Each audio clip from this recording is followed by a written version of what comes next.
పరిశుద్ధ నామానికి స్తోత్రాలు. ఈ రోజున యెషయా గ్రంథము 41వ అధ్యాయము. ఈ అధ్యాయంలో 29 వచనాలున్నాయి. మొదటి వచనం, ద్వీపములారా నా ఎదుట మౌనముగా నుండుడి, జనములారా నూతన బలము పొందుడి. వారు నా సన్నిధికి వచ్చి మాటలాడవలెను, వ్యాజ్యము తీర్చుకొనుటకు మనము కూడుకొందము రండి. రెండవ వచనం, తన ప్రవర్తన అంతటిలో నీతిని జరిగించు వానిని తూర్పు నుండి రేపి పిలిచిన వాడెవడు? ఆయన అతనికి జనములను అప్పగించుచున్నాడు, రాజులను లోపరుచుచున్నాడు.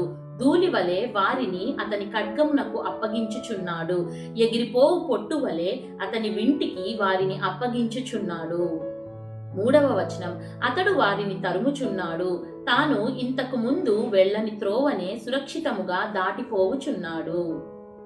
నాలుగవ వచనం, ఎవడు దీనిని ఆలోచించి జరిగించెను? ఆది నుండి మానవ వంశములను పిలిచిన వాడనైన యెహోవానగు నేనే. నేను మొదటి వాడను, కడవరి వారితోనూ ఉండువాడను. ఐదవ వచనం, ద్వీపములు చూచి దిగులు పడుచున్నవి, బూది గంతములు వణుకుచున్నవి, జనులు వచ్చి చేరుచున్నారు.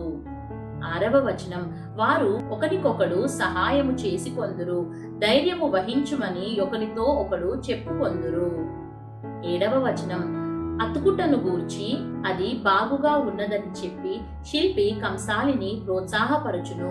సుత్తెతో నునుపు చేయువాడు దాగలి మీద కొట్టువానిని ప్రోత్సాహపరచును.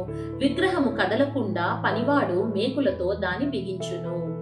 ఎనిమిదవ వచనం, నా సేవకుడవైన ఇశ్రాయేలు, నేనేర్పరచుకొన్న యాకోబు, నా స్నేహితుడైన అబ్రహాము సంతానమా. తొమ్మిదవ వచనం, బూది గంతముల నుండి నేను పట్టుకొని దాని కొనల నుండి పిలుచుకొనినవాడా. పదవ వచనం, నీవు నా దాసుడవనియు నేను నిన్ను ఉపేక్షింపక ఏర్పరచుకొంటిననియు నేను నీతో చెప్పియున్నాను. నీకు తోడైయున్నాను, భయపడకుము, నేను నీ దేవుడనైయున్నాను. దిగులు పడకుము, నేను నిన్ను బలపరుతును, నీకు సహాయము చేయువాడను నేనే.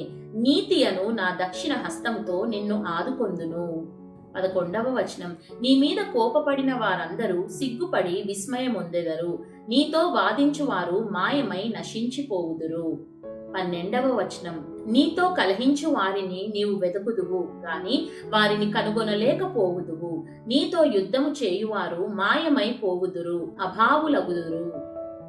13వ వచనం, నీ దేవుడనైన యెహోవానగు నేను, భయపడకుము, నేను నీకు సహాయము చేసేదనని చెప్పుచు నీ కుడి చేతిని పట్టుకొనుచున్నాను.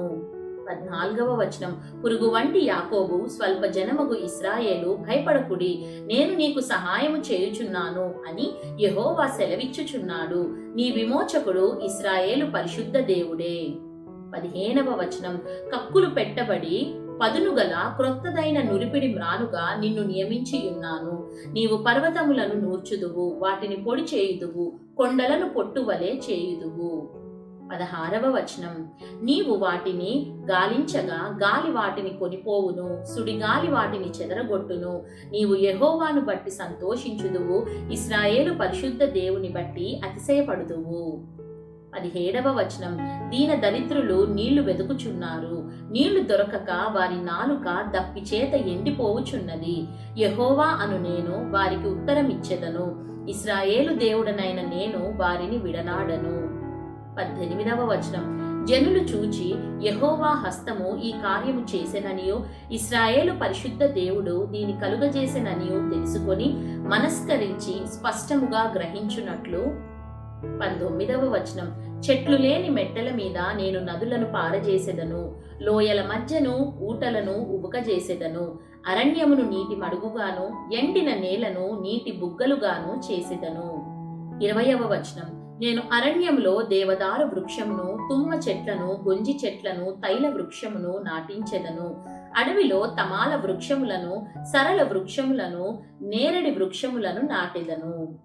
21వ వచనం, వ్యాజ్యమాడుడని యెహోవా అనుచున్నాడు, మీ రుజువు చూపించుడని యాకోబు రాజు చెప్పుచున్నాడు.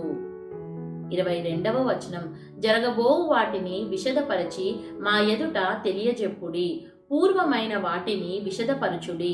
మేమాలోచించి వాటి ఫలమును తెలుసుకొనున్నట్లు వాటిని మాకు తెలియజెప్పుడి, లేని ఎడల రాగల వాటిని మాకు తెలియజెప్పుడి. 23వ వచనం, ఇక మీదట రాబోవు సంగతులను తెలియజెప్పుడి, అప్పుడు మీరు దేవతలని మేము ఒప్పుకొందుము, మేము ఒకరినొకరము సాటి చేసుకొని కనుగొనున్నట్లు మేలైనను కీడైనను చేయుడి. 24వ వచనం, మీరు మాయా సంతానము, మీ కార్యము శూన్యము, మిమ్మును కోరుకొని వారు హేయులు. 25వ వచనం, ఉత్తర దిక్కు నుండి నేనొకని రేపుచున్నాను, నా నామమున ప్రార్థించు వాడొకడు సూర్యోదయ దిక్కు నుండి వచ్చుచున్నాడు, ఒకడు బురద త్రొక్కునట్లు కుమ్మరి మన్ను త్రొక్కునట్లు అతడు సైన్యాధిపతులను నలుగద్రొక్కును.